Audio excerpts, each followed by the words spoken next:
Yeah, mine's been shut off and blown out. Yeah. Good, That'd be good. Yourself? good. Yeah. How's folks? Dad passed away in May, You told me that, yeah. and mom's up at the assisted living center. She's Yeah. 92, Okay. not enjoying life because she's in a wheelchair, but Right. Mrs. Dad, Naturally. she's just the opposite of my dad. She's not the social person. Uh-huh.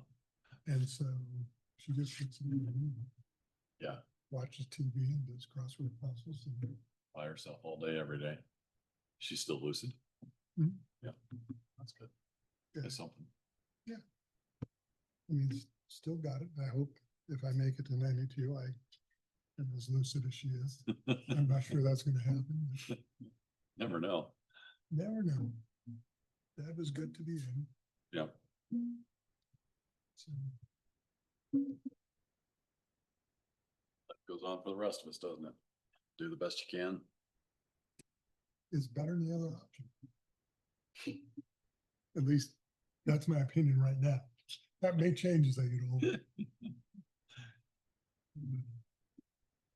The matter of the faith is there's always that element of, really? Is it? I mean, it's just, That's what my mom says all the time. yeah. Say, well, it's better than the other option. She goes, that's your opinion, not mine. I'm able to join in person. And, who's it?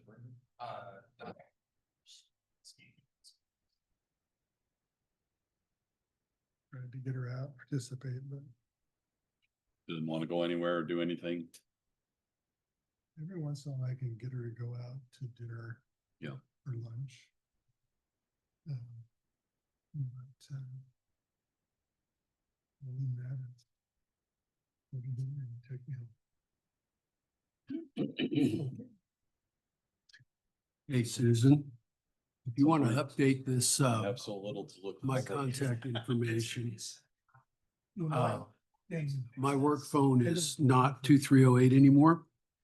I retired effective 2 days ago, so I am, don't have a work phone anymore. Thank you. Right. Exactly.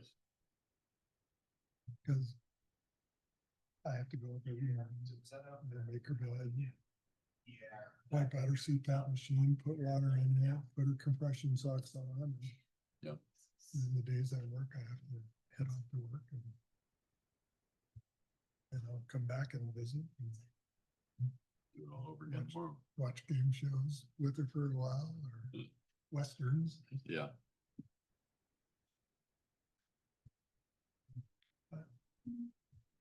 I've been still local. Yeah. I did. My brother was here for 7 months. Mhm. And mom took fall on Christmas Eve. And I spent the day in the ER with her. And we decided that this was not safe for them to do. Mhm. And I was the holdout. My 2 sisters and my brother have been trying to talk me into being listed living center 3 years ago. I said no. I said, if you guys want to come back here and you want to take responsibility, but I want to keep them in their house as long as possible. Yeah. And I did that. Yeah. Well, not that obligation. As long as you can. I would.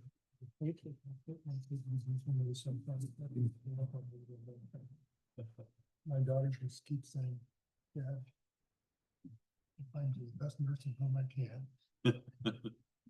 Yeah. Don't worry about it. I'll take care of it. Yeah. Get you taken care of. But listen to those words. Get you taken care of.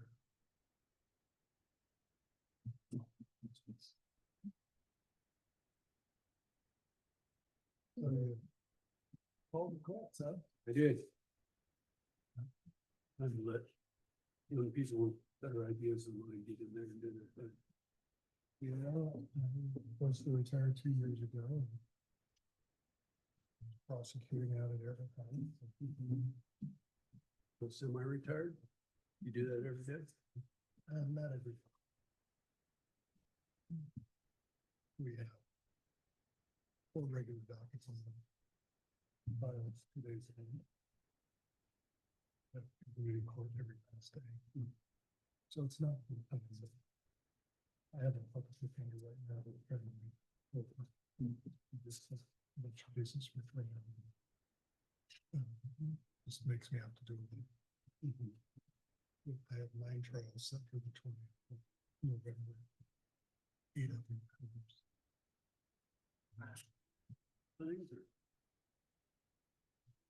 Consume things. But misdemeanors and adjustments. So the county. It's just frustrating because all it does is waste time, money.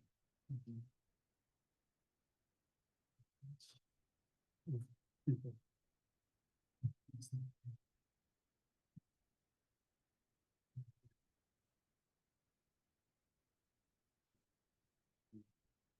My home would BTF with bullshit tolerance factor. Yeah. Mine is getting really mean. Yeah. You're trying to convince me to be the judge over there. Yeah.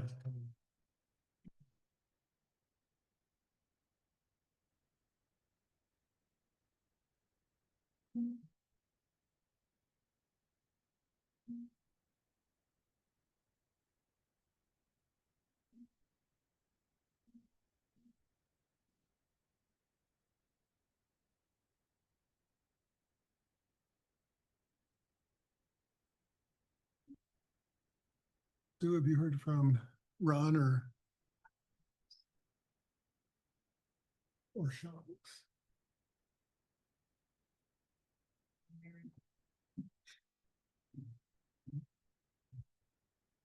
The quorum, that's all we need.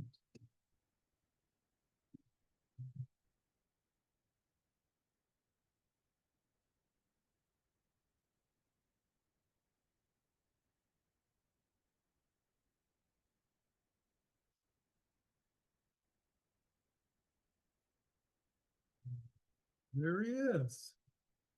We're just talking about it. Right on time, right? Yeah. You got 2 minutes to spare.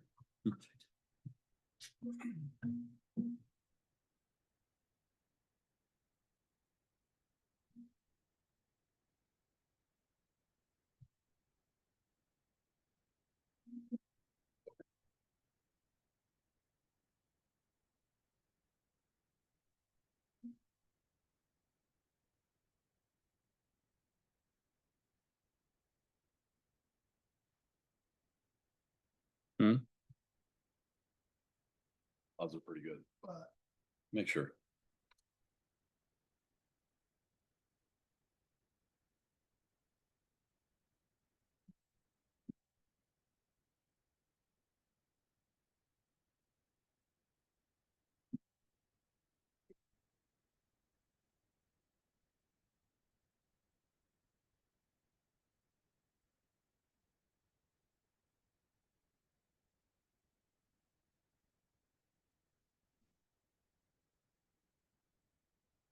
like to call this regularly scheduled meeting of the Cheney Planning Commission to order for Monday, November 3rd, 2025.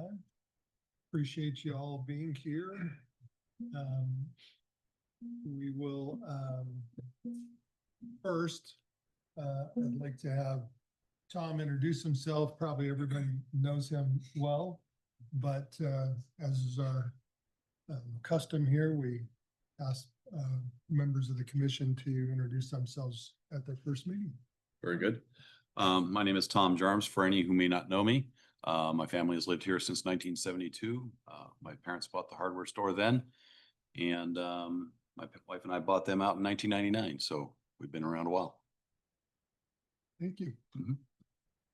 Okay, moving on to item number 2, citizen participation.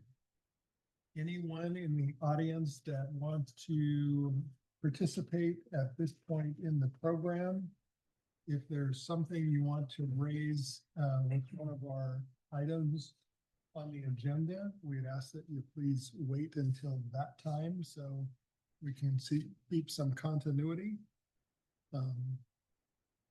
Sue, is there anybody online? Have two of our consultants joining us tonight. Okay. All right, moving on to item number 3, approval of the minutes of October 13th, 2025.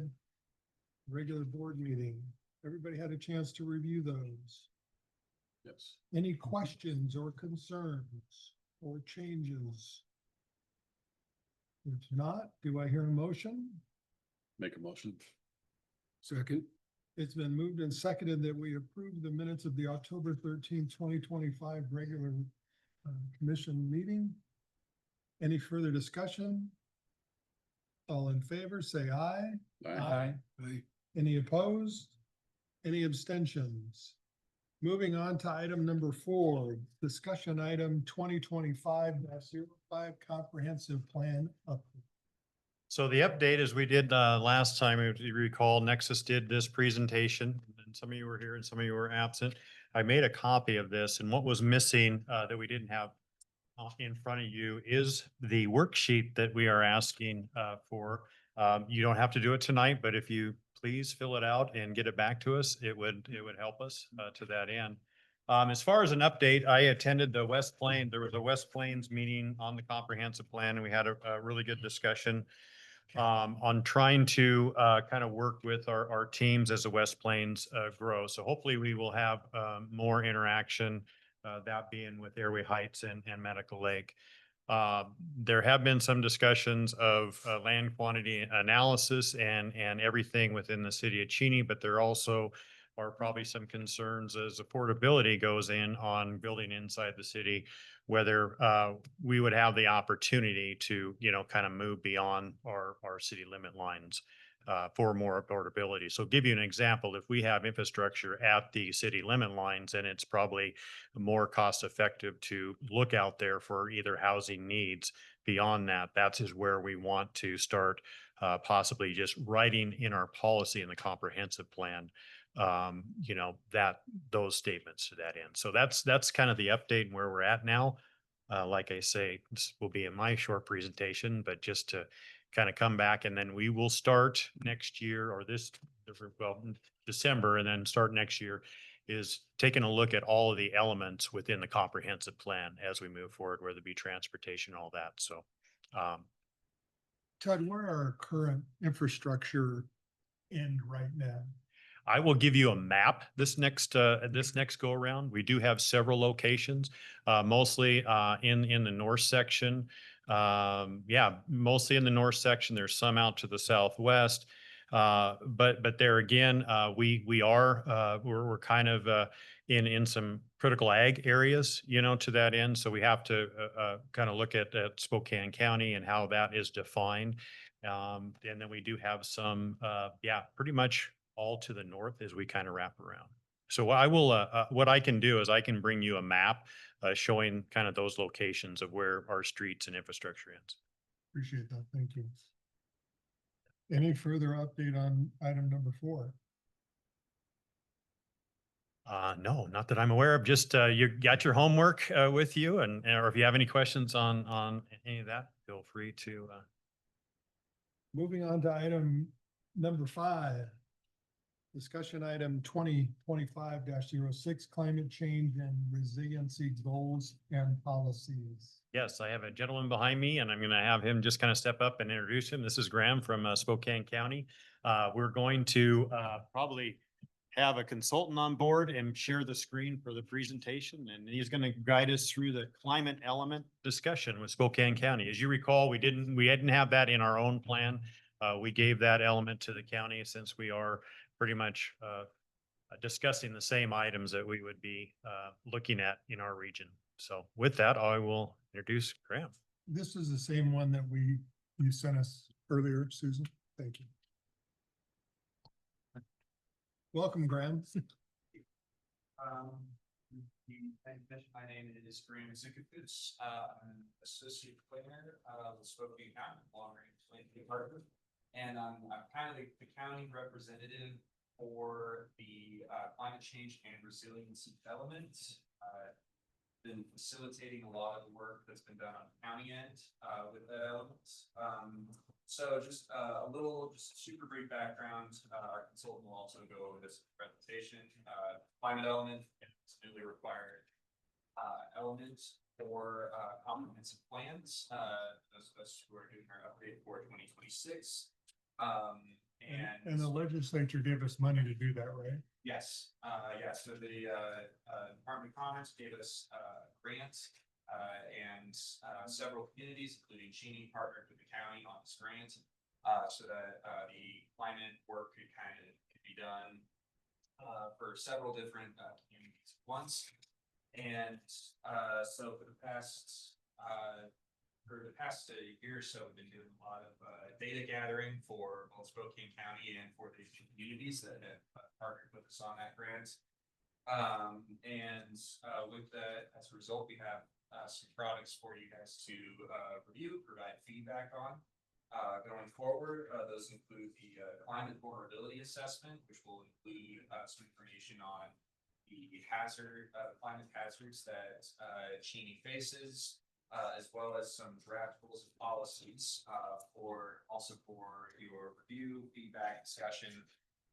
And with that, I will turn that over to Dr. Meg Horst, who's joining us online, and she gives a presentation for the commission, and that'll be followed by any discussion, questions that I have. Thank you. Thank you, Graham.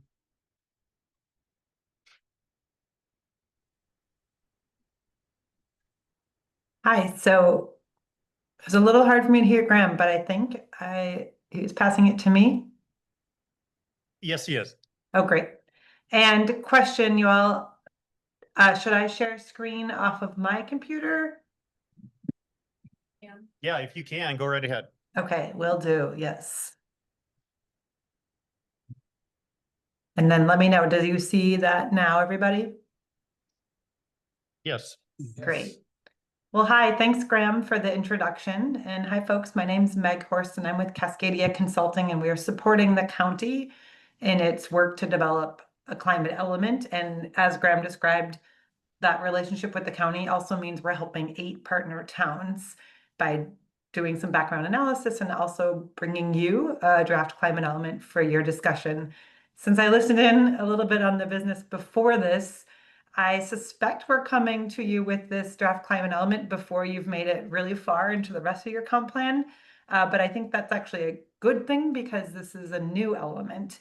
So having it kind of at the forefront and thinking about it as you develop the other ones could be great. So I'm here tonight to let me move forward on my slides here, to just reiterate Department of Commerce requirements that affect the City of Cheney in terms of integrating climate considerations, and then really get your initial feedback on our draft vulnerability assessment and draft goals and policies. And so we can come back to you with revisions of both items. So both were sent in advance. It's a lot of content to go through. And my hope is that I'll hear your initial feedback and you can follow up over email to Graham in the next week with additional comments if we don't cover everything tonight.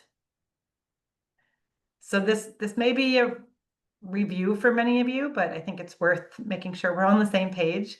This slide that I'm showing here reminds us of the requirements by Commerce that do affect Cheney. They affect the county and Cheney, not all of the partner towns, because the partner towns that are really small don't have to do the item on the left. But since Cheney is a little bit of a larger town, you're required to have 2 sub-elements as part of your climate element. The left talks about the emissions reduction sub-element, and that one requires you to have measures to reduce greenhouse gas emissions and per capita vehicle miles traveled. And that one, you're supposed to have a greenhouse gas emissions inventory, which we'll share a little bit about, and show progress towards the state goal by 2050. And the state goal is basically net neutrality or 0 carbon emissions net overall by 2050. So statewide, and then each jurisdiction is supposed to also chart progress towards that over the next 25 years. And on the right, the resilience sub-element is more about adapting to the already happening impacts like flooding, heat, smoke, and wildfires. And the state law requires that you have attention to protecting and preserving and restoring your natural areas, and across 11 commerce identified sectors that are pretty much aligned with the names of the elements of your comp plan, more or less. And across the bottom, in both sub-elements, Department of Commerce is asking that you have attention to vulnerable populations. They have a pretty broad definition of that's there at the bottom, but basically those who are more likely to be impacted first and worst by climate impacts. So we have a slide on that coming up. So just sharing this recap, this is what our North Star is to make sure you meet the legal requirements of HB 1181.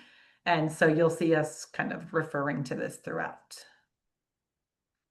And I just want to share a little bit, while most of my talk tonight will focus on what we've drafted for Cheney, I do want to say a little bit about our work overall for the county, because I think it's just good context for you and provides, some background. So this table on this slide shares a little bit of our progress to date with the county and then with the town partners also.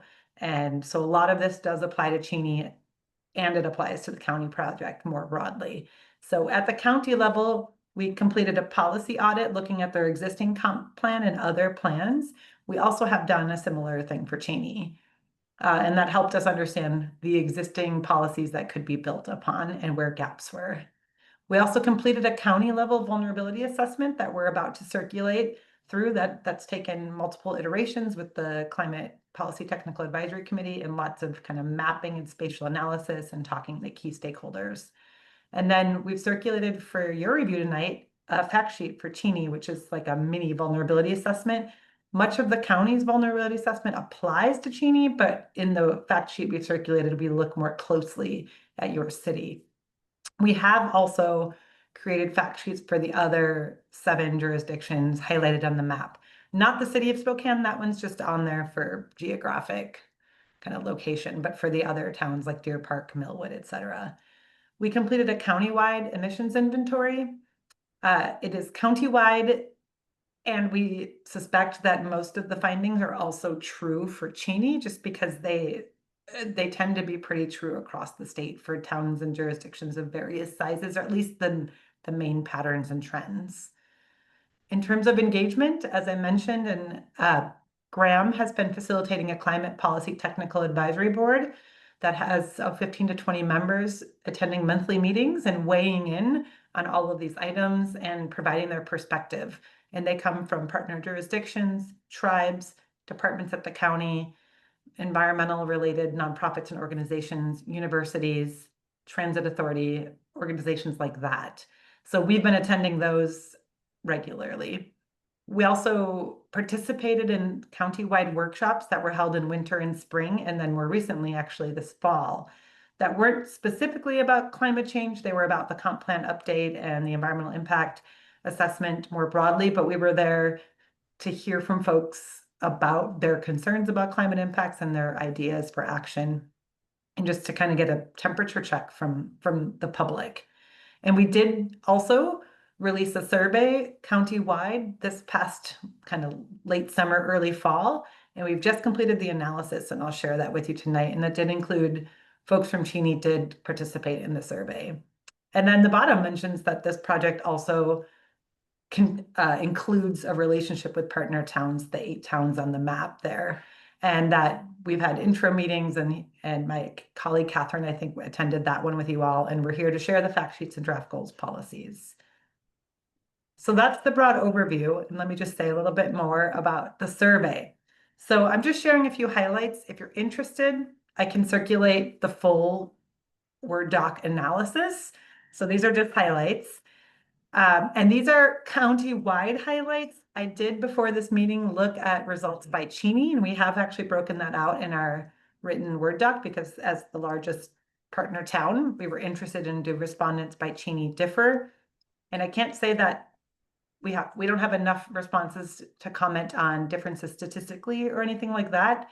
But in general, respondents were pretty similar in Cheney than that they were to the county-wide. So what I'm saying is probably somewhat indicative of the experiences of Cheney with maybe some slight variation. And if you can ask questions if you want.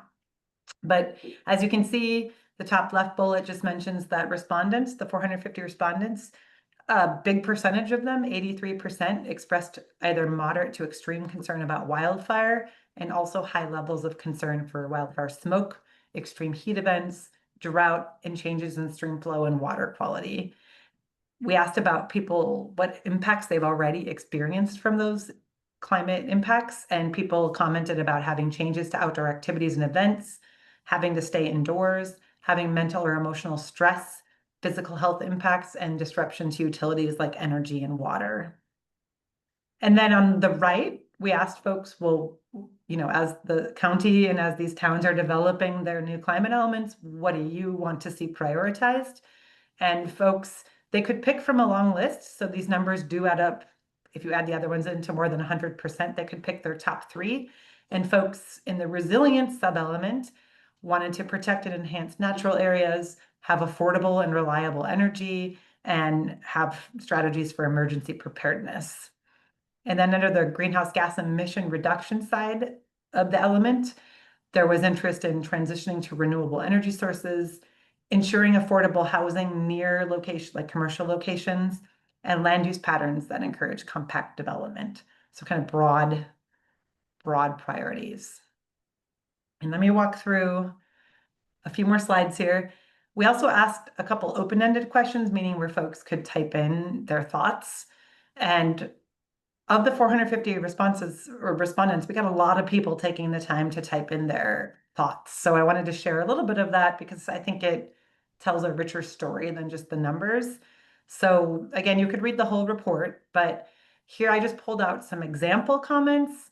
And the one on the top left mentions concern about the Spokane River running dry, an air quality index, and wildfires, windstorms, and kind of just concern about it all. The middle one here at the top comes from the perspective of an elderly person who has existing health conditions and they're just sensitive to smoke and things like that. And so are hoping for support in that. And then the one on the right kind of shares some similar concerns. And a difference in this one is that this person mentions they work with low-income residents in the county and have concerns about those who, you know, live outside or who don't have air conditioning and can't afford that. And the bottom comments, the one on the bottom left, we did receive, well, across the board, most participants expressed a lot of concern about climate change and a desire for action. We did receive a small number of comments like the one on the bottom left where folks were questioning both the causes of climate change and also action, like government actions towards it. So I share that because I think it's important to know the range of community input. It was a small minority of respondents, but indeed some of them. In the middle one, folks concerned about the electrical grid, that was a pretty common concern. And I share that concern, even though I don't live in Spokane, but I think that's a shared concern across the Pacific Northwest. And then the bottom right, there was a stream of comments from folks where they weren't just worried about climate impacts, but they connected it to the larger development pressures of Spokane County in general. So more development happening, kind of intersecting. That just is a flavor of some of the comments. And I'll move into Cheney and I'll pause before getting into goals and policies to get your reaction. So just a few more minutes of talking at you. So now we want to talk a little bit about our focus on Cheney. As I mentioned, we did complete a policy audit of the county on the whole, but also we took a look at your existing comprehensive plan and looked at what policies do you already have on the books that already would meet or at least be towards the direction of the new climate element requirements. So you can see here we called out that you had policies in land use, zoning and housing, transportation, and water resources, and then also in your natural assets and sustainability element that are already supportive of the new climate element requirements. So they could be ones that could be crosswalked or just you had a place to start from, which is great. And then I do want to share a little bit of the things you'll find on the fact sheet we circulated, which is meant to kind of be a mini vulnerability assessment for Cheney. So, you know, some of the likely climate impacts that are already affecting Cheney and are projected to worsen according to the University of Washington Climate Impacts Group and other sources. by 2050 and 2100. And most of our vulnerability assessment looks out to 2100. So it's a long-term view. And we're expecting changing precipitation. We're already experiencing this. And in the future, your annual precipitation will increase overall, but that's really going to change, or it's going to vary a lot when it happens during the year compared to now. So summer precipitation is expected to decrease by 14.6%. So most of that new precipitation will fall as more intense winter storms in a more compressed time period. So you can imagine impacts to agriculture and landscaping, things like that. Rising temperatures, again, you're already experiencing it. And I always find this statistic surprising. Spokane County is expected to increase average annual temperatures. So that's across the year of increases of almost 10 degrees by 2100. And in the summer, even more extreme increases. And then wildfire and wildfire smoke. I know, unfortunately, Cheney has already had experiences with wildfire, and in the future, the county is likely to experience more frequent wildfire activity, complicated, or exacerbated by heat and drought, as well as forest practices. And that will result in smoke and poor air quality. Of course, there also may be wildfires outside of the Spokane area that will affect Cheney, even as far away as Canada and California, as you've already experienced. As for the impacts on health and well-being, if you recall from earlier, the law requires us to give attention to vulnerable populations. So this slide uses census data, and we just call out some of the known vulnerable populations in Cheney. And you have, as a town with a university campus, you have a lot of young adults and students, and they may face housing security already or have limited financial resources to cope with some of the climate impacts, like extreme heat, smoke, or cold. On the other hand, you have a relatively small population of older adults, but they do tend to be more susceptible to heat-related illnesses and disruptions, may have a harder time evacuating, for example, during flood and fire. You have a high percentage of children under 18, and children under 5 particularly, their lungs are still forming, so they're sensitive to heat and wildfire smoke and air pollution. And those exposures can worsen asthma, respiratory illness, and other health conditions. And then you have a relatively high percentage of people experiencing poverty. And, kind of as mentioned around financial insecurity, kind of obvious thing is they may have fewer resources to access cooling and heating and healthcare. And you also have unhoused and transient populations that may face heightened exposure to heat, cold, and wildfire smoke, and also creating fire hazards if they cook or stay warm. So those are just some of the possible impacts. And then as for impacts to infrastructure and community and natural resources, so this is just getting a little bit more specific. Cheney's got wildfire risk, especially high on your south and east sides where forests are close to residential areas. So you've got a lot of the city or lands right outside the city that are in the wildland urban interface where that kind of forest and homes intermingle, which can be a sign of increased fire risk.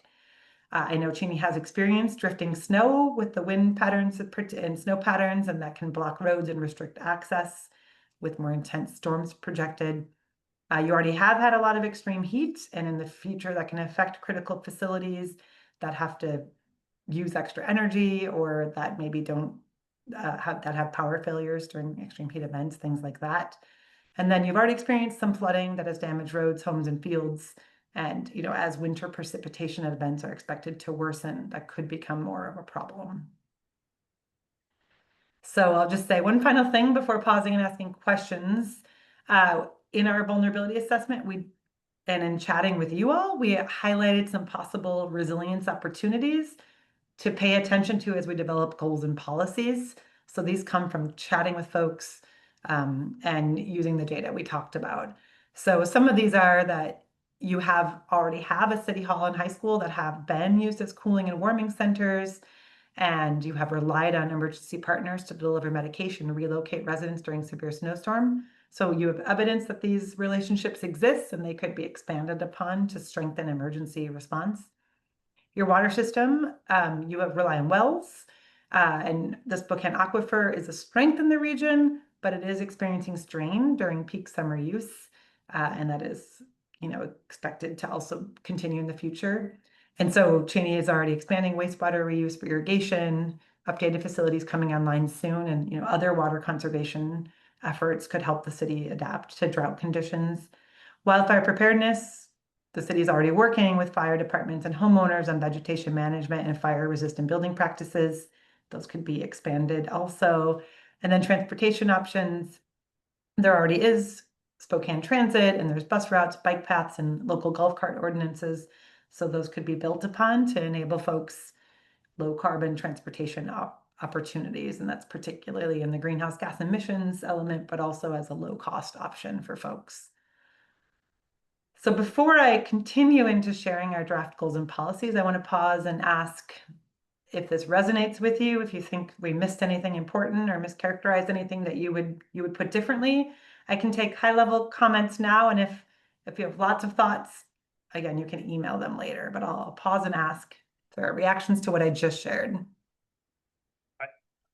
And I'll have to rely on you all to facilitate and speak loudly because I can't see who has hands raised very well.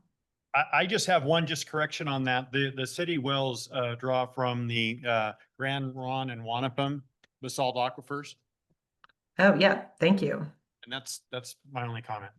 Does it affect the comments about? No, Okay. we experience drawdowns like everyone else. Thanks for that. And I will update that.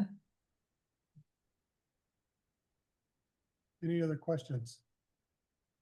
I got a couple. When we start talking about emissions reductions, one of the things, like, Cheney's kind of a commuter city. You got a lot of people that live here, work in Spokane, or vice versa. So if you're reducing emissions through transportation, like utilizing SCA, how does that factor in, like, when we're looking at impact for the city of Cheney? How does that factor in where it's our city limits? City of Spokane getting, I mean, I understand that they're doing their own study is separate from this group effort, but how's that all play out? Because I'm imagining that that's a major part of our reduction, yet that's technically happening predominantly outside of the city limits. Yeah, yes, you raise a lot of really good, important questions. So indeed, the countywide greenhouse gas emissions inventory identifies transportation emissions as a major source, the biggest one in the county. And that's pretty common across the state, honestly. And, you know, you can see it with your own eyes, right? We have lots of people driving cars, personal vehicles, also trucks. So that's just the land use patterns and transportation patterns of our state contribute to that. And you make a point, and as a commuter city, you both have some more options than their towns have, but you also, like, transportation is probably going to continue to be a source. The city of Spokane and the county are held to the same requirements you all are, which is to show that you are on a downward emissions trajectory over the next 25 years. And you are also required to show consistency with your regional transportation plan and other partners. So we have been in talks with Spokane Regional Transit and your countywide comp planning policies, and there are goals and policies on the books and planned to do things like promote more transit use, promote more biking, promote more transition to electric vehicles, promote more work from home and non-drive alternatives, things like that. You're right. So I don't know if I'm fully answering. You will be, you know, responsible for your own emissions reductions. I will say I just spoke with Commerce last week about this, how will reporting work? Because you'll be required to report every 5 years. And honestly, they have not fully laid out their plan for all this yet. There's some indication that they're going to expect county level reporting, not jurisdictional level, although you'll have to show that your policies are supporting the county level reduction. And that they haven't actually confirmed all that yet, but that's probably the direction they're going, in part because they recognize that reporting would be just really challenging for lots of small towns. So that's kind of one reason. And because all of these things are indeed, like, shared among lots of regions. So I don't know if I fully answered your question. It's maybe spoke around aspects of it. Do you want to respond to that? I think it's a complicated issue. So I think your explanation is probably about as good as it gets at this point in time until there's more information on how that actually works on the countywide side of it. Obviously, my primary concern is going to be how, as a city, we're meeting the responsibilities of the state law and basically getting the credit for what we're doing, despite the fact that realistically, it's not like, it's not like City of Spokane where people live and work generally all within the city limits. And so you see what you do has more of an impact directly within the city limits. And so just to assure that we're able to demonstrate that what we're doing has a major impact, and it's not essentially that we only get credit for the emissions that are in the city limits. So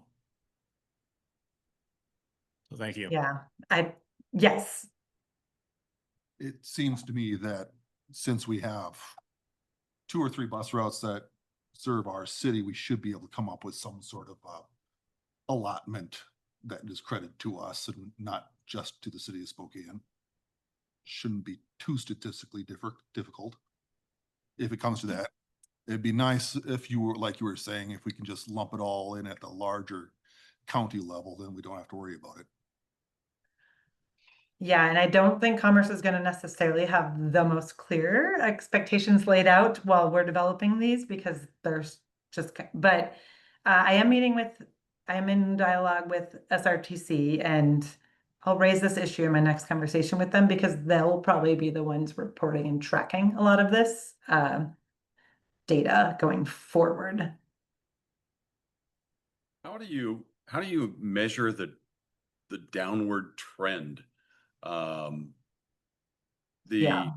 The City of Cheney has very little capacity as a legal entity to stop the use of motor vehicles or other items. Yeah. And even if they did have that authority, how would you measure that downward trend? Where is the starting point now? What is the desired end point? And what is the effect of population growth going to be on that trend line? Because the population growth completely offset any negative, positive effect in the terms that it's a downward trend line, is the desired achievement. Yeah, these are good questions. I was just flipping through my slides to see if I put the wedge tool in here, and I do, it's not in the slides, but I think in your draft climate element, we included a little bit of the county emissions inventory, which includes a wedge analysis, which is how we do this when you asked about the downward trend line, how we're doing it. And I will say that our methodology is approved by Commerce. Like, we work closely with them, and we were hired to do the emissions analysis for 11 counties. So I'm trying to pull it up so I can show you. It gets a little in the weeds. Just give me one sec here. So you mentioned how you don't have a lot of authority to change things, and certainly one reality that Commerce is fully aware of is that a lot of this is going to take efforts outside of the city level. And so the wedge tool is a way, this is from the county-wide one, and I'm only going to touch on it right now, and I'm happy to send you our emissions inventory if you're interested. But so county-wide, can you all see this like figure 4 bar chart, or it's not a bar, a wedge, it's a wedge. And what it's showing is here is Spokane County today-ish, 2022 baseline. And the goal laid out by the Climate Commitment Act and other policy legislation in Washington is to get here effectively net zero by 2050, so 25 years from now. And this would be like if we did nothing, just based on today's, what you're saying is pure population growth would lead to an increase. That's correct. That said, there are all these, the blue and green colors, are existing federal, state, and regional policies. Since Washington State has some of the most aggressive building and transportation related policies in the country, just implementing the state And to some degree, federal vehicle regulations are one small part of that, but you can see following this purple line that you would get half of the way there, simply implementing existing federal and state or ones that are coming on the books.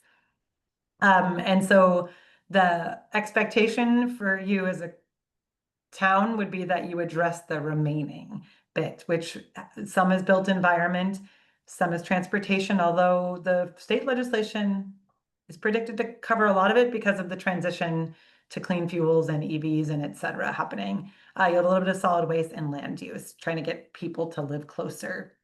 So I think I don't know if I'm fully answering your question, but just based on, so that's one answer. On the whole per capita thing, well, the state requirement is that you have to show demonstration of reduced VMT per capita. So there is a little bit of accounting for population growth. Like towns that aren't growing at all would be required to show kind of more decrease, you know, and so you could think about it that way. And if you're getting a population growth, that's somewhat factored in the whole expectation of VMT per person, if that's making sense. So this tool that we have developed for the county, you can play around with different scenarios and be like, okay, if we did more aggressive policies here and there. But I guess the state recognizes that you won't be able to do it all by yourself, that there are categories where without state and federal action, you wouldn't be able to achieve it, but there are places. And so what they'll be looking for is that you have indeed identified policies over which you do have some reduction. And they aren't expecting, you know, that you get there next year, or, you know, they're hoping for this kind of timeline, 25-year timeline. So I don't think I've completely answered your question, but again, these are complicated issues and I hopefully got at some of it.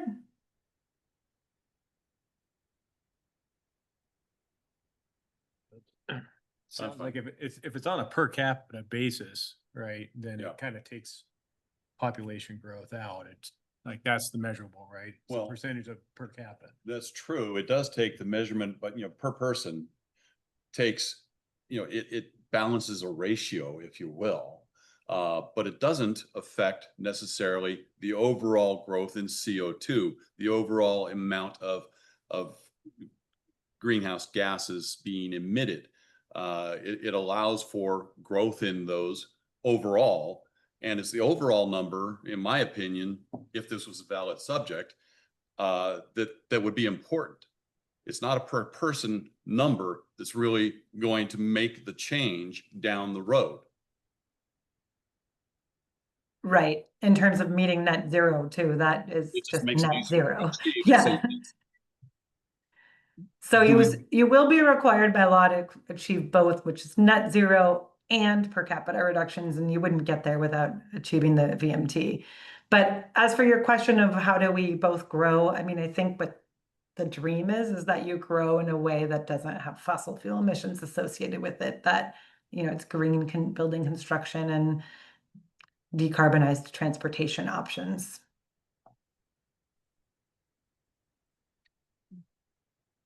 What is our goal for per capita reduction? 50%? Well, it is to get to net zero by 2050. So that's the full 100% over your baseline, which we have 2022 as your baseline. But they're expecting incremental progress towards that. So, and the law doesn't actually lay out interim specific targets. It has suggested ones of, it's in your climate element. I don't think I have it on a slide here, but it's, you know, it's like a stepped down approach to get to net zero by 2050. And net zero is effectively no carbon emissions, which I know sounds big and ambitious, and it is big and ambitious. Well, net zero effectively means that somewhere else they get to release carbon, they get to use other carbon sources. But here, and so you're buying or using offsets. You know, I have the hardware store in town and I'm the only guy in town, commercial guy in town, who has a full-fledged solar system on his roof. Okay, so I Oh, basically yeah. I'm pretty close to offset 80 or 90% of my electrical use in the store. But I didn't do it because I thought that this was a problem. It made financial sense. Yeah. Yeah, And absolutely. Well, I ask- will say that you are technically under the state law not allowed to just push your emissions into another jurisdiction. Like it's supposed to be that you do not cause rising emissions anywhere else. But the Eastern Washington University sits here in the city of Cheney, and for 9 months out of the year, we see an increase in greenhouse gas emissions because we have essentially an industry in here that the students come to use. And if we're going to be measured on that, the only way that number is going to fall is if the number of students at the university diminishes further than it already has. Right, which you don't want. And I don't think the state wants that either. It's that to happen, obviously. Yeah. So how is that going to have an impact? And is their project to add additional green space up on the campus a potential offset to the greenhouse gases that the city uses, or is it only going to be for Eastern Washington University because they're going through a comprehensive planning process themselves right now? Yeah, good question. Well, if it's in your jurisdiction, you can probably claim it. I will say that the It's double dipping. Eastern claims it and we claim it as well. yeah, yeah. I mean, though the Eastern doesn't submit something through HB 1181 to a comp plan, but I think ultimately what you're responsible for is within your jurisdictional boundaries. And if you have a major university, which the city of Spokane also has some major universities, as does Seattle and a couple other, Bellingham, other places in Washington State. If you have a great actor in your jurisdiction that's doing things to reduce, you can get credit for that in businesses. The state law is really not specific about how you get there. It empowers you to do it in whatever way. As for the green nature offset, I will say challenges is that that's harder to achieve offsets than it is just to simply reduce emissions, like reduce your consumption of oil or other. So it's just harder to show the math on that.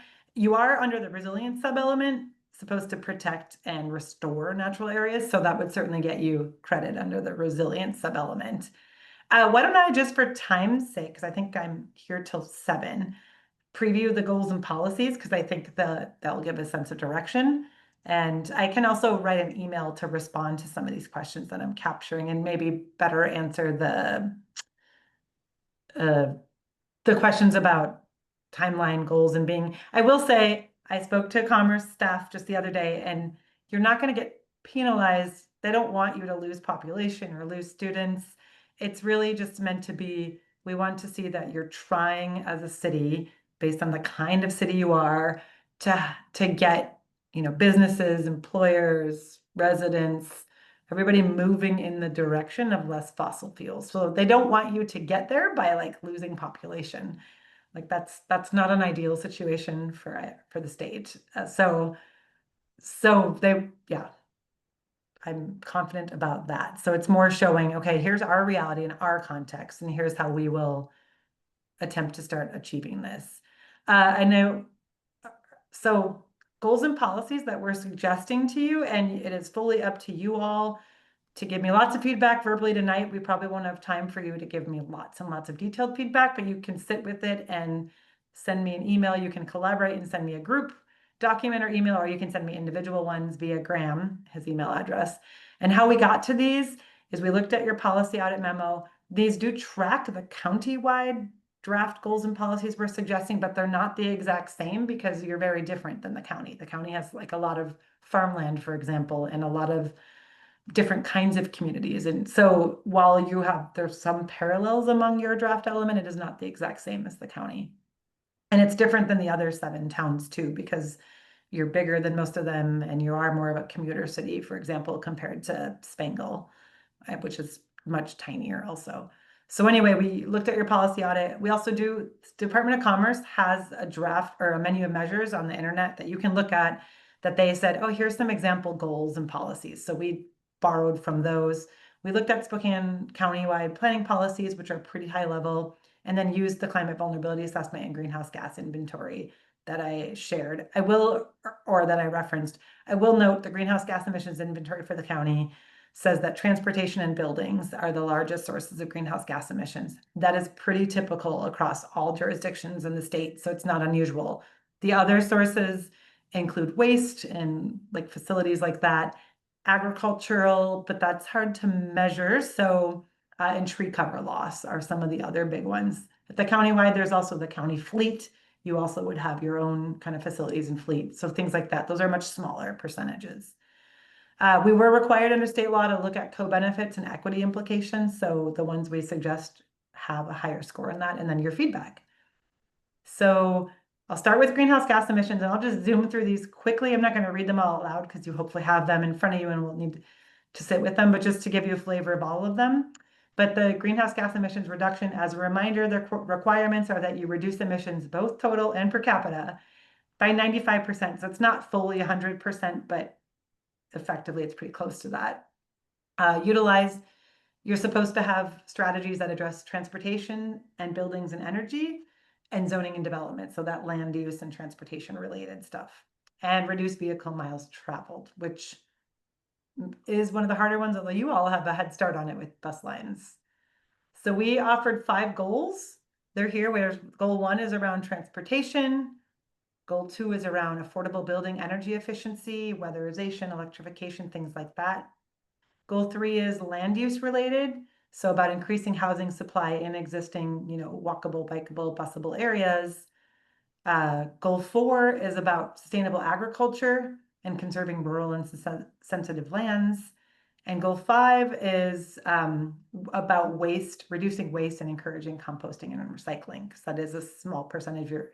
So again, these are the greenhouse gas goals. The other 5 are resilience. Just as a quick preview for each of these, here's the goal language, and then we have draft policies.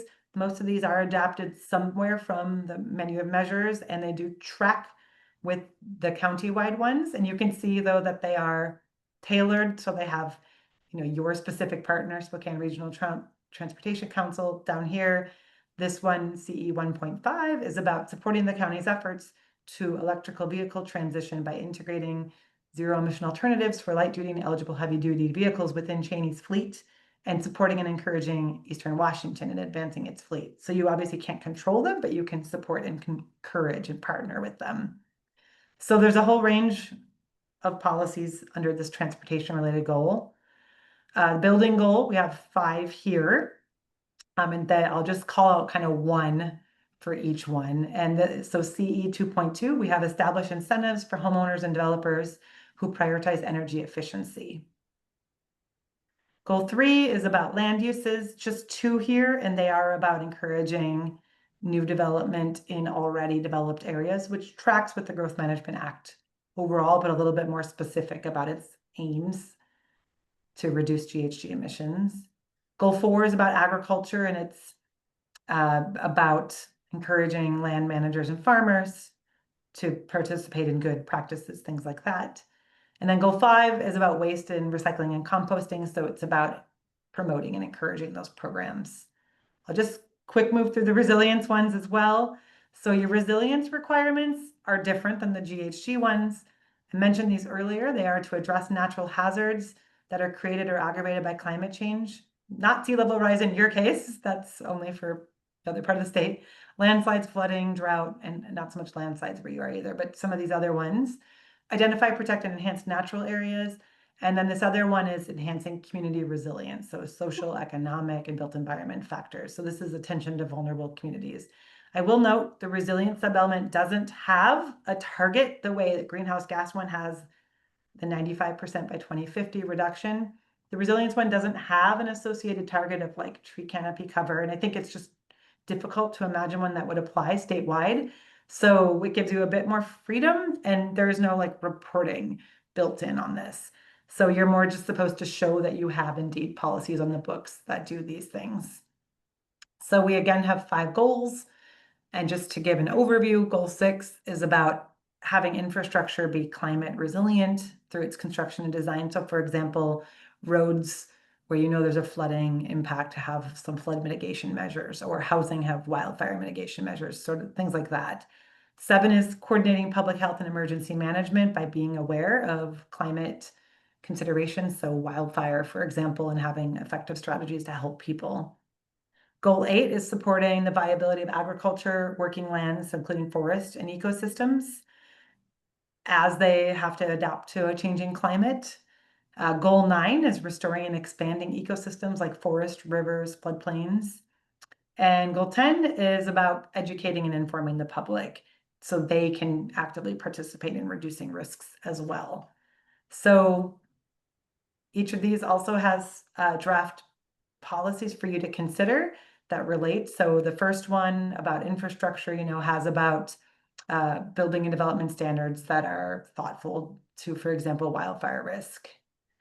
Skipped 7 there. Goal 7 is about public health and emergency management. So some ideas around formal notification protocols and evacuation routes, things like that. Goal 8 talks about, for example, programs and partnerships that strengthen farmers markets and food security, promoting native drought and fire resistant trees. Goal 9 is about restoring ecosystems. And so a policy here is collaborating to integrate traditional ecological knowledge and native plants into things, continuing wastewater reuse. And goal 10 is about, I don't think that's the right goal language there. That's back on the other page. But this one's about like collaborating with regional partners to apply for grants, supporting training and capacity building, etc., partnering with Eastern Washington University. So that's the flavor. I'll pause to take, again, I know it's a lot to react to in a short amount of time. So I think right now what would be helpful to hear is, are there any kind of major flags you want to raise, etc., to talk through? And then you can take your time and think through these and offer feedback or comments after this meeting. I have a question. Yeah, go ahead. On goal 8, for instance, provide financial, regulatory, and technical assistance to landowners. First of all, I think it's an oxymoron to say provide regulatory assistance to anyone, and to encourage agriculture and forestry best management practices. City of Cheney doesn't have any of those things that I know of inside City of Cheney limits. How does that apply to us? Do we just say NA?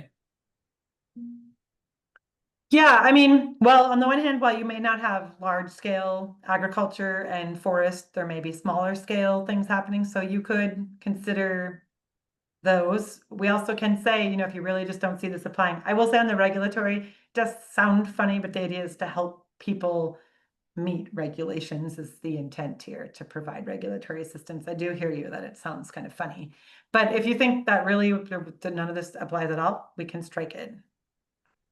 And Tom, we do have some, we do have our Really? rim area around there, but I think we complement it also. I think the city of Cheney probably has the most acreage of wetlands and conservation areas around. So I think that would be a compliment. We also have about 400 acres of forested services. Yeah. Okay. I also had, because my mind went down that place. But technically by supporting the fact that there's a rail line that comes in the town that supports the entire agricultural net in the West Plains and beyond area. And also I think it probably goes into play with the UGA and whether or not we support growth that goes into the farmlands. Is one of the reasons why it probably makes sense that it's recognized. Yeah, and also some of the land use policies would kind of complement that other side, which is not growing into farmlands. I had a comment on goal 2, just because it talks about building energy efficiency. And that is like one of the biggest chunks as far as emissions goes. But I just wanted to recognize the fact that the Washington state by law does not allow this individual jurisdictions to modify the energy code. And so it's not really something that's within the city's rights to be able to do that. But absolutely agree with everything in terms of things that are retrofits to buildings that such as through rebate programs. But just want to point that out. Yeah, thank you. And do we have, I think in general, we try to have kind of encouraged language in this well, across some of the goals for that reason.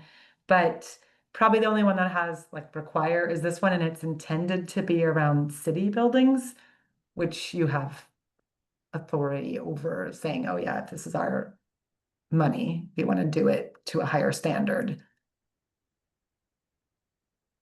Can we control when they test, like when we don't have as many trains going through town?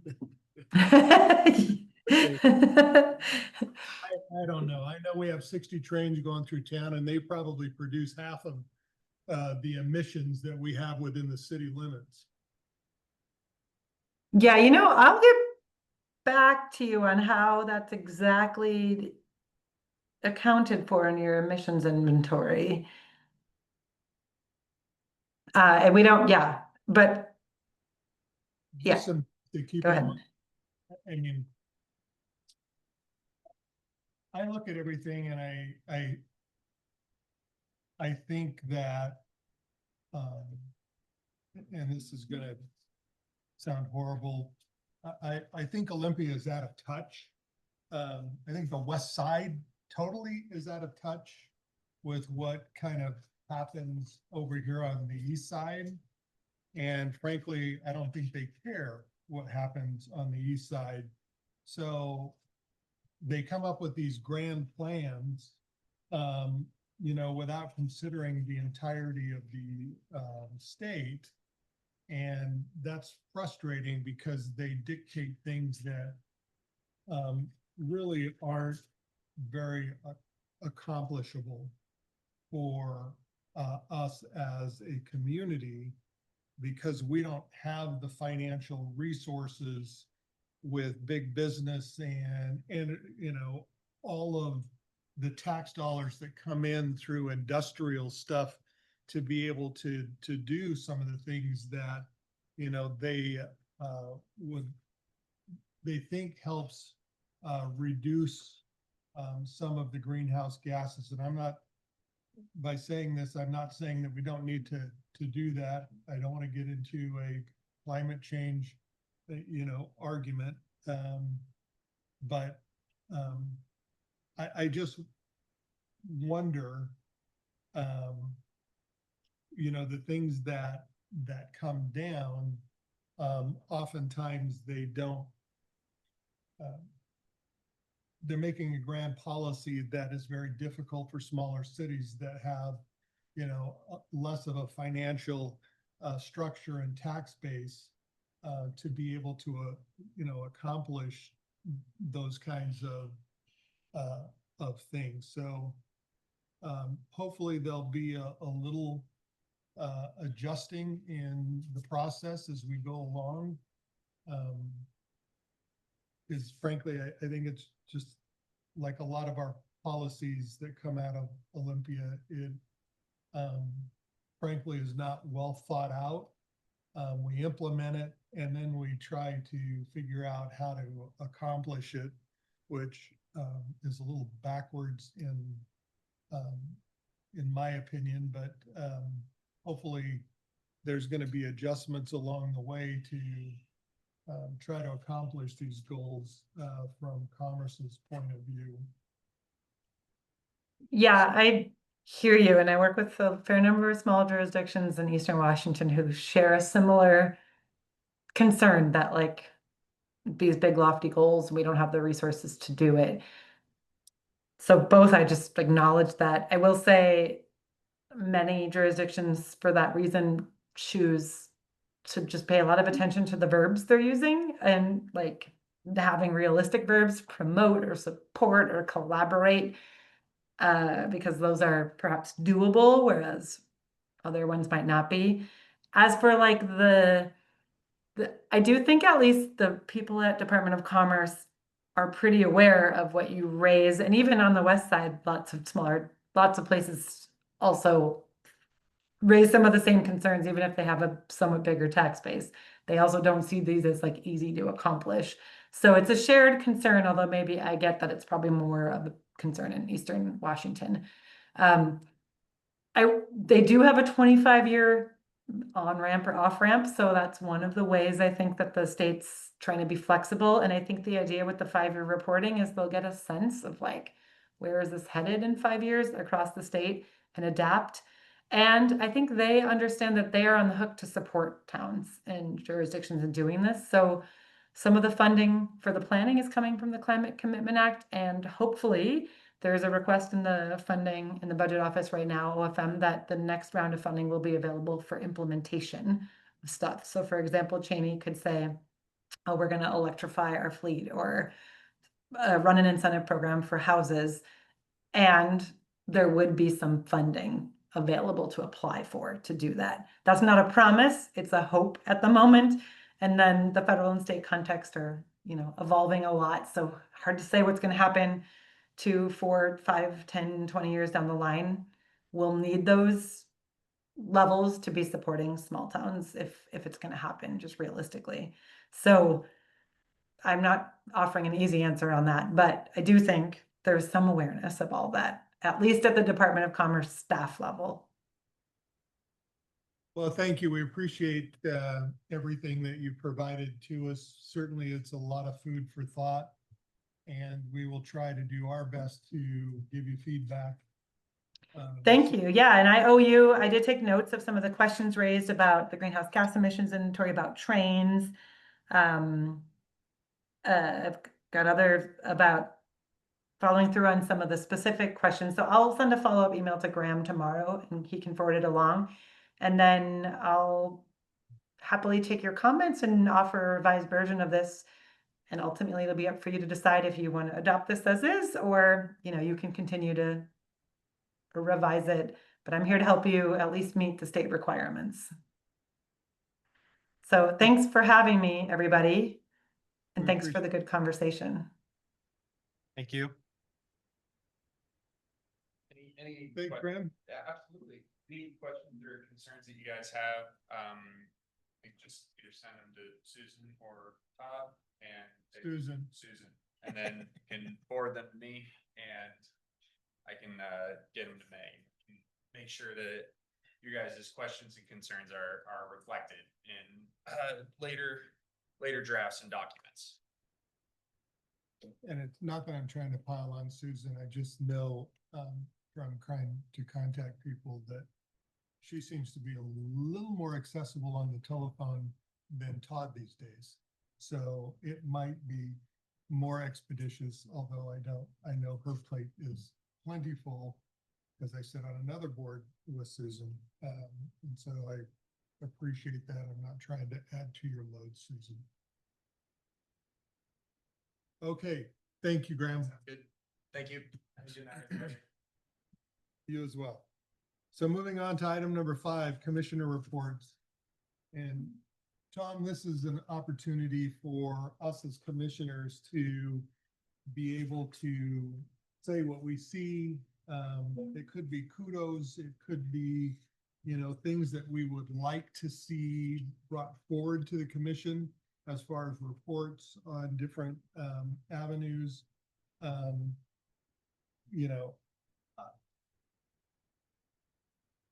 Like you, I've been here since 72. Yeah. And other than college and living in Spokane for a little while, this has been my community, and I want to see this community grow. I want to see it, be successful in everything. So the only thing I can't control is how much water my wife likes to use to have her nice flowers and garden and grass green. So I prefer to stay married than to worry about the expense of my water bill. But anyway, this is an opportunity for us to be able to express or ask the staff to provide us with additional information or express, things that we see in the community being done well. So any reports from commissioners? Okay, moving on to item number 6, staff reports. Oh, what can I say? We're heavily into kind of the budget season, trying to end the year. I will have to say that get out and vote. I think tomorrow is the elections to that end. As far as projects wrapping up, I do believe we have the reuse is starting to wrap up and make sure that we're all ready for the winter type season. I'm not too sure, Dan, if they're going to continue on or they're just going to wintertime shut down.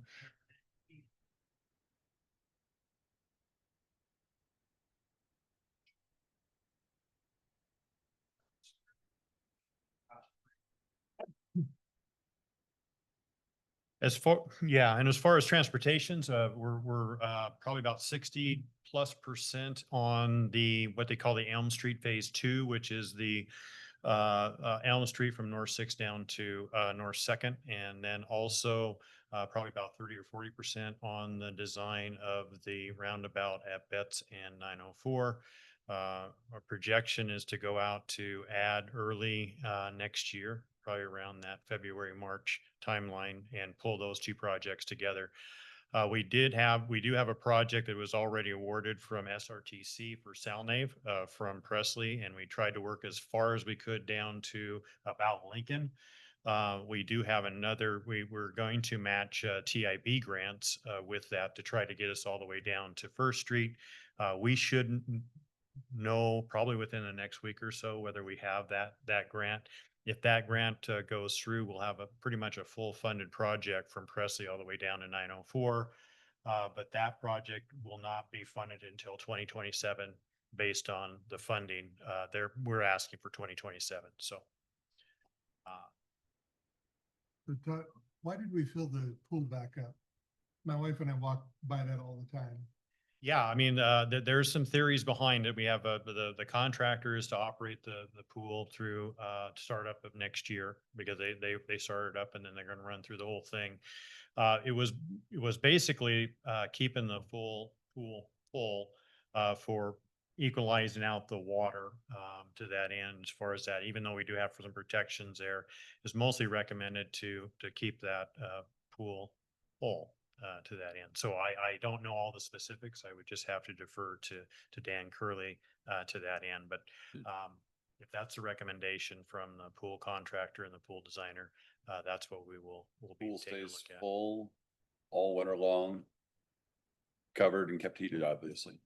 No, I'm not too sure it keeps heated, but it will be covered up to that end. And also, I don't know if there's things that you put around there to keep the ice from kind of rubbing up against the walls. So Wasn't it a hydrostatic pressure from the groundwater and the soils in that area? yeah, It pushes on the yeah. walls yeah, of the exactly. pool, Yeah. so it equalizes it by having it. The weight I understand. The old pool ran the same way. We didn't fill it, but it filled by itself during the winter. Pressure Yeah, relief. by pressure release valve down below. Correct. Filled with dirty, muddy water, and it stained the bottom of the pool every year, and it was Yeah. quite a lot of labor to go in and Yep. reduce that. Yep. So that you can open again. But the lining that was put on the bottom of the pool, the coating, needs to be kept moist. Yeah, this is a Murtha pool system. It's not concrete, but it's more like a PVC material. Should be fairly easy to clean up through pressure wash and all that, but you will get that stain that just won't go away if it sits there over the winter. It sure is comfy on the feet. It isn't it? Yeah. And it will be getting a safety cover over it, correct? Yeah, we have all the hooks in place. I don't know if we have it or we just haven't installed it yet, but that's what we'll have cover on. Are we gonna pull down the rest of the umbrellas so that they don't? That was a good question. I have that question. I need that question to ask Dan. That was another question that came up are those going to be taken down and stored? As far as I'll give you an insight on maybe some greenhouse gases. We do have a grant that Dan has been working on probably over the last 2 years to try to get it. So we did have a grant that will afford 4 F-150 Lightnings. And then also we're looking at a Mach 1 and then 2 UTV Polaris EVs. That was again, that was kind of a reduction grant that we were captured through SRTC. So that was at 85 or 86.5%. And then we just match it on that. That's the electrocution side of it. That's the kind of help we would need to kind of fund, at least from the city, those type of programs to go electric vehicles. Golf cart ordinance, great. If that's the case, we'll see more golf carts running around, but that is, that's something that showed up in their study, and we do have a golf court ordinance for golf courts operating in 25-mile-an-hour speed zones. So. What about city buildings to come in compliance with the Carbon Commitment Act? Yeah, well, as far as city and state, I mean, I'm sure that Eastern is working for, any type of upgrades there, all their remodels and stuff, I'm sure is moving in that direction. Again, it's for us, I mean, we don't have the money to, kind of make these improvements, so to speak, but, some of these buildings are owned by our light department that they rent out, and then some of these, buildings are pretty much, cash strapped, because of the funding. So if there is any, grant opportunity for something like that, obviously, we would be looking at that. Have you identified any projects or? No, I think our last project that we kind of identified, we had they had somebody go out and look at all of our facilities, and then some of the bigger ones were the old pool, which was down to that end. And then we did build a very large solar panel out at the wastewater treatment plant as one of those offset grants, but those type of grants that we get will continue. So I noticed in the literature several times you said Commerce did this and Commerce what? Department Department of Commerce. US Department of Commerce. Just State Department. of Commerce. Okay, that's Yeah, what yeah. I Now, figured it was one or the other, but I wasn't sure. correct. The Department of Commerce will have state allocated, but sometimes they will get federal funds too. So we just got to be aware of what funding that we're getting, whether it is basically state appropriation or it's handed down through the feds. If it's passed through the Fed side of it, it will have the federal requirements on it, which is a little more strict.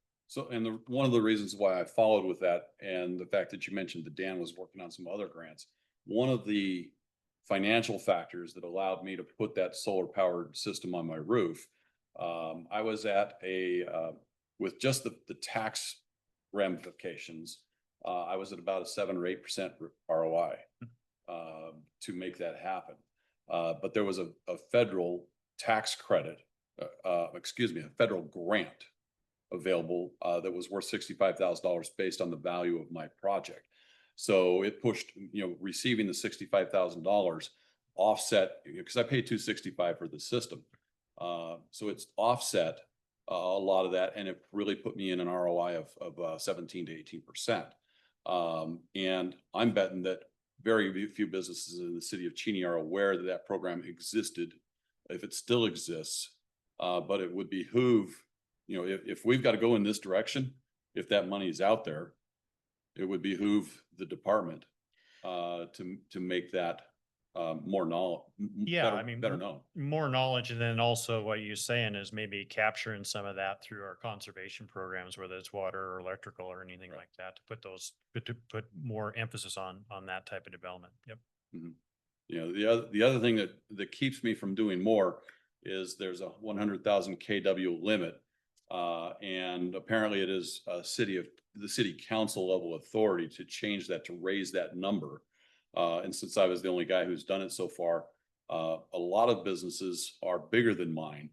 And so they would have to have that number be higher to make it make sense. Yeah, and I think it's Easterns too, that it might be coming online, or they're planning for something like that. So I think that would be something that we would have to address at council.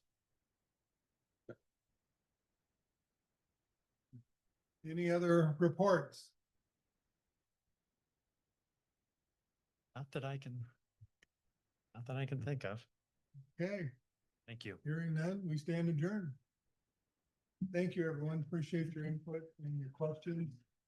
It was informative to me. I learned some wonderful things tonight. that I Thank you. didn't This know was- After I read that stuff over the week. This so- was very impressive. I like all the discussion. That's good. It helps.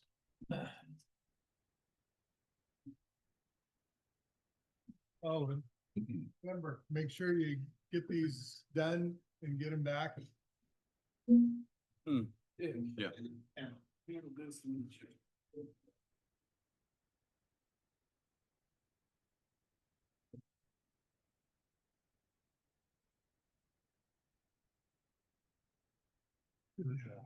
Thanks. It's good to be here. I like people that have.